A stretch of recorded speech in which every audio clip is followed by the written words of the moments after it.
जय श्री राधे दोस्तों, आप सभी को राधा अष्टमी की हार्दिक शुभकामनाएं। सनातन धर्म में भाद्रपद मास के शुक्ल पक्ष की अष्टमी तिथि श्री राधा अष्टमी के नाम से प्रसिद्ध है। शास्त्रों में इस तिथि को श्री राधा जी का प्रकट दिवस माना जाता है। श्री राधा जी वृषभानु की यज्ञ भूमि से प्रकट हुई थी। वेद तथा पुराणों में जिसका कृष्ण वल्लभ कहकर गुणगान किया जाता है। श्री वृंदावन राधा सदा ही कृष्ण को आनंद प्रदान करने वाली साध्वी कृष्ण प्रिय थी। कुछ महानुभाव श्री राधा जी का प्रकट बरसाना या उनके ननिहाल रावल ग्राम में प्रातः काल मनाते हैं। कल्प भेद से यह मान्य है कि पुराणों में मध्याह्न का वर्णन प्राप्त होता है। जन्माष्टमी की तरह ही राधा अष्टमी का विशेष महत्व है। कहते हैं कि राधा अष्टमी का व्रत करने से सभी पापों का नाश होता है। इस दिन विवाहिता महिलाएं संतान सुख और अखंड सौभाग्य की प्राप्ति के लिए व्रत रखती हैं। पौराणिक कथाओं के अनुसार जो लोग राधा जी को प्रसन्न कर देते हैं उनसे भगवान श्री कृष्ण अपने आप प्रसन्न हो जाते हैं। कहा जाता है कि व्रत करने से घर में माँ लक्ष्मी आती हैं और हमारी सारी मनोकामनाएं पूर्ण हो जाती है। तो भक्तजनों, हम सभी श्री राधा अष्टमी व्रत की पूजन विधि ध्यान पूर्वक श्रवण करते हैं। प्रातः काल स्नान आदि से निर्वित हो जाएं। इसके बाद मंडप के नीचे मंडप बनाकर उसके मध्य भाग में मिट्टी या तांबे का कलश स्थापित करें। कलश पर तांबे का पात्र रखें। अब इस पात्र पर वस्त्र भूषण से सुशोभित राधा जी की सोने संभव हो तो मूर्ति स्थापित करें या फिर तथास्तु जो भी आपसे संभव हो सके उनकी प्रतिमा स्थापित करें। तत्पश्चात राधा जी को उनकी स्थापना के बाद उनकी पूजन करें। ध्यान रहे कि पूजा का समय ठीक मध्य काल होना चाहिए। पूजन पश्चात पूरा उपवास करें अथवा एक समय भोजन करें। दूसरे दिन श्रद्धा अनुसार सुहागिन स्त्रियों तथा ब्राह्मणों को भोजन करावे एवं उन्हें दक्षिणा देकर अपने व्रत का पारण कर लें। इस प्रकार भक्तजनों राधा अष्टमी पूजन विधि के बाद श्री राधा अष्टमी कथा का श्रवण करें या सुनाएं।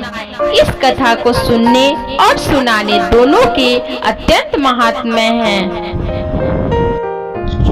श्री कृष्ण भक्ति के अवतार देव ऋषि नारद ने एक बार भगवान सदाशिव के चरणों में प्रणाम करके पूछा, हे महाभाग, मैं आपका दास हूँ। बतलाइए, श्री राधा देवी लक्ष्मी है या देव पत्नी, महालक्ष्मी है या सरस्वती है? क्या वे अंतरंग विद्या है या वैष्णवी प्रकृति है?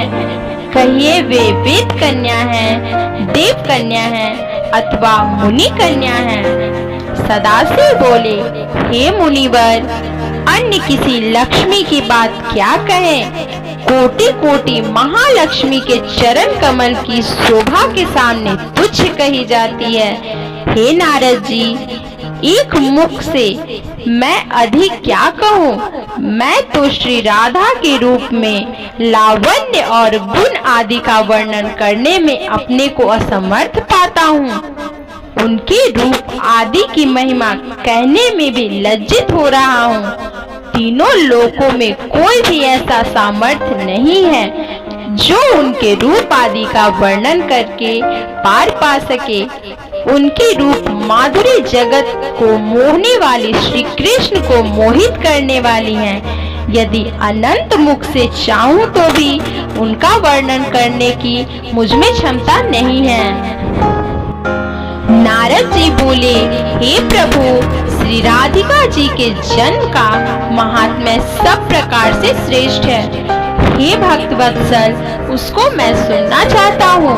हे महाभाग, सब व्रतों में श्रेष्ठ व्रत श्री राधिका अष्टमी के विषय में मुझे सुनाइए।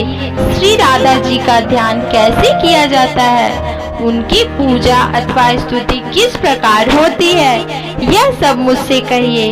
हे सदाशिव, उनकी चर्चा, पूजा विधान तथा अर्चन विशेष सब कुछ मैं सुनना चाहता हूँ, आप बतलाइए।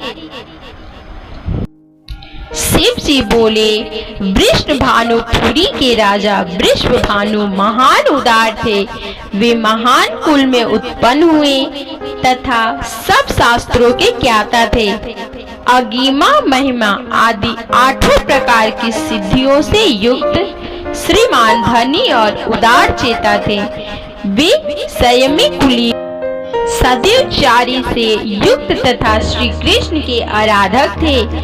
उनकी भार्या श्रीमती श्री कृतिका जी वे रूप यौवन से संपन्न थी और महान राजकुल में उत्पन्न थी। महालक्ष्मी के समान भव्य रूप वाली और परम सुंदरी थी। वे सर्व विद्याओं से गुणों से युक्त कृष्ण स्वरूपा तथा महाप्रतापी राजा की पत्नी थी। उनके ही गर्भ में शुभदा भाद्रपद की शुक्लाष्टमी को मध्यकाल में श्री वृंदावनेश्वरी श्री राधिका जी प्रकट हुई। हे महाभाग, अब मुझसे श्री राधा जन्म महोत्सव में जो भजन पूजन अनुष्ठान आदि कर्तव्य हैं उन्हें सुनिए। सदा श्री राधा जन्माष्टमी के दिन व्रत रखकर उनकी पूजा करनी चाहिए। श्री राधा कृष्ण के मंदिर में ध्वज, पुष्पमाला, वस्त्र, पताका, तोरण, नाना प्रकार के मंगल द्रव्यों से यथाविधि पूजन करनी चाहिए।